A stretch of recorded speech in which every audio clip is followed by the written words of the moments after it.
How you doing? I'm Dr. Brian Polachek, founder of the Healthy Wealthy That's Why and the Healthy Me program. I also have a podcast in that name. And let's talk a little bit about being positive in the new year. I've had a lot of clients come into my office in a lot of stress. And as a chiropractor, we take care of people with a lot of stress. And stress is very related to your symptoms and your problems. So it's imperative to be positive for the new year. There's a lot of stuff going on.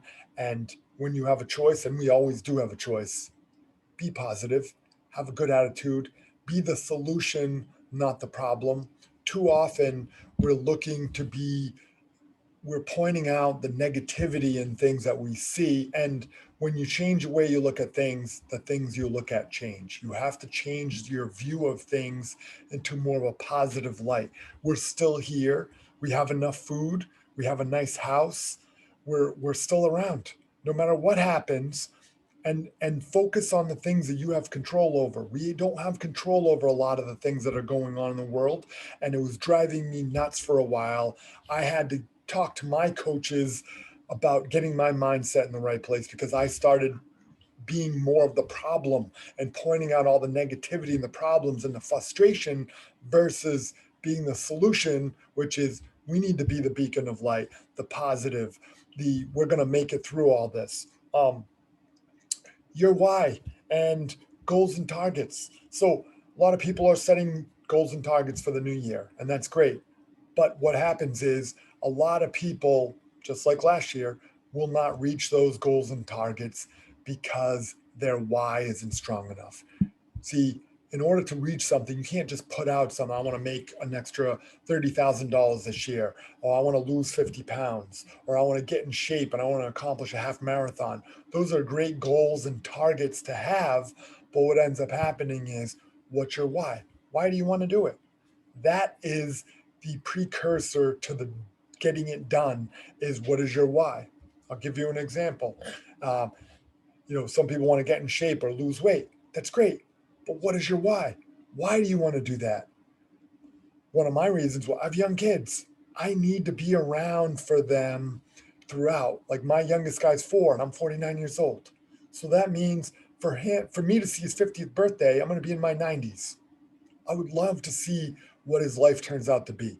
That is my why.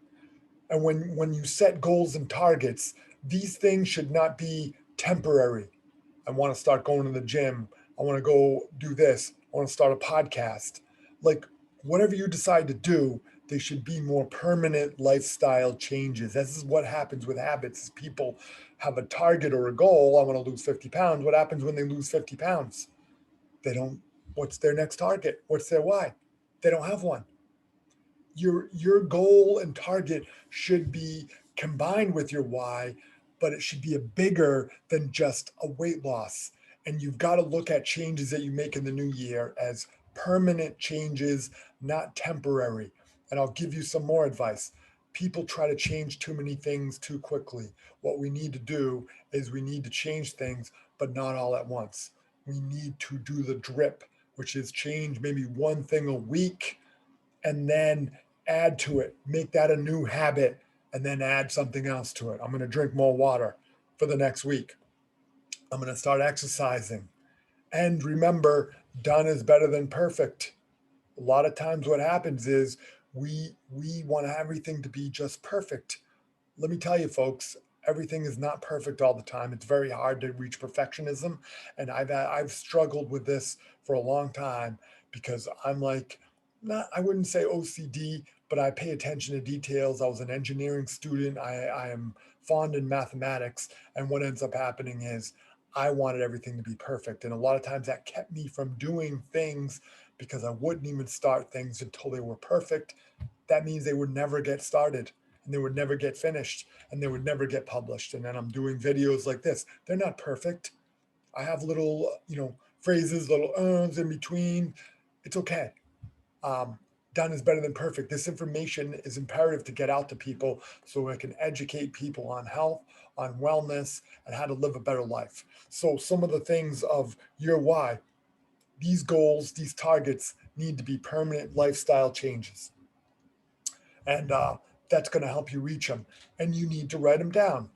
That which is documented improves. That which is that which is documented improves. That's which is it's Tesla's law, I think.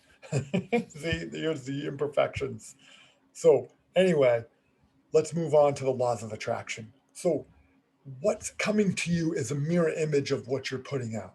If you're not getting what you want, what happens is either your why is not strong enough, or you don't think that you're worthy of attracting that certain thing in your life. If you look around, I mean, there's a, let's give you an example, a block of teachers. There's three teachers in a neighborhood. One drives around in a Mercedes, one drives around in a mid-range car, and one has a piece of crap all the time or never has enough money to pay their bills. What's the difference between the three? One has beliefs that they deserve all those things. So when you put it in your mind that you already have things, that's what the laws of attraction on quantum physics is. If you say to yourself, I wish I had this, what you're telling yourself is you don't have it. I wish I was healthy. I wish I didn't have this problem. I wish I had $1 million. I wish I had the perfect partner. I wish I had the perfect job. What you're projecting out is you don't have that. And the universe says, okay, you don't have that. I'm going to prove to you why you don't have that. And you'll never have it because you don't think you're worthy of it. See, this is where mindset comes in. You have to conceive it in the mind before and act like you already have it. That's what the laws of attraction. I am healthy, happy, and successful just as I am. It's different than I wish I was happy. I wish I was successful. I wish I had $1 million. Again, you're projecting out what you don't have, and you'll never get back what you think you don't have. When you project out, I already have these things, and you mean them and you repeat them enough, the mind starts to think, this guy's serious now. He's not fooling around no more. And what happens is, boom, the universe sets in motion things to come back to you. And that's what the laws of attraction are. And start and stop. Every year, I like to do a start and stop list. And I encourage you to do this. I'm going to stop watching the news, getting distracted too much in social media. I'm going to stop doing that. I'm going to start journaling. I'm going to start meditating and finding out more about myself and who I am, um, and make myself better. I'm going to stop. I'm going to learn how to say no to things. I say yes to too many things, and I am going to start being simplistic and doing less to take a step back to almost get more. And this is some of the things that I've worked on. These are some of the things that I work on in my programs. My Healthy Me program is mindfulness, is learning how to change your mindset and how to get things done. Same thing goes in weight loss. A lot of people, they self-sabotage, they don't have good habits, and it just goes in the wrong way. So I hope you find these videos interesting, and thanks for watching in. And I hope you share these with your friends if you find them interesting. And you can find me on my Healthy Wealthy That's Why page. That's where my podcast name is, my Brian Polachek. I have a keto success page as well for how to successfully lose weight through ketosis. And I'd love to have you join me. Thanks for listening in.